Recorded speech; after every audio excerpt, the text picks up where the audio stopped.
Hi there, Librans. Thanks so much for tuning in. I'm Astrogirl. We're looking at October 19 through October 25.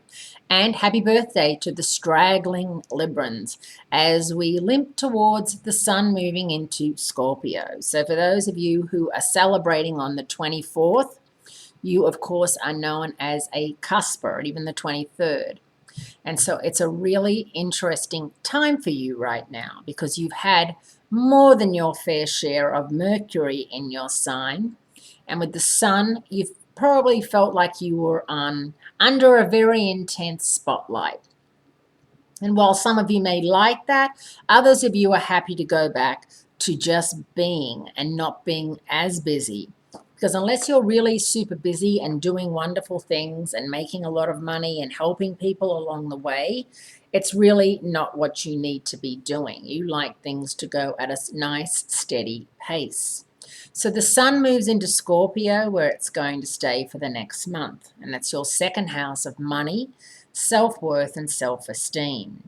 Meanwhile, Jupiter and Venus, your ruling planet, remain in Virgo, your 12th house of past karma and secrets. So, and they've been there for a while. So if you've been feeling lately that you really wanted to get something off your chest that you had held back, if you've been feeling that you owe someone some sort of explanation about why you broke up with them, why you stopped returning their calls, why you're not friends with them, why you don't want to do business with them, why you stole their boyfriend in high school or stole their bike in high school. You know, things, we all do things that we are really accountable for, but sometimes we just don't know how to bring the subject up or how to even address it because it happened so long ago or it's something that is like still painful to you.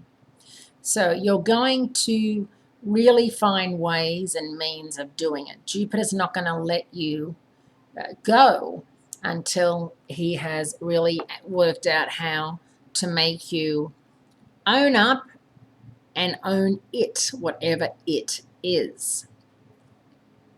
Because Scorpio is an energy that loves to open doors that are marked do not enter, be careful when you're rooting around in your emotional cellar that you don't open a can of worms. There's nothing worse than, you're moving stuff around and you come across a box of photos or videos or text messages that you've saved on your phone or cards, and from someone that you had very strong feelings for, you were married to, or roommates or whatever it is, and now they're no longer in your life, and it can really be a stressful experience. Everyone has been there. Maybe a parent that passed, or pictures of a dog or a cat that you really loved that is no longer here. Stuff like that can really send you into a spiral because it's like, oh God, why did I have to see this?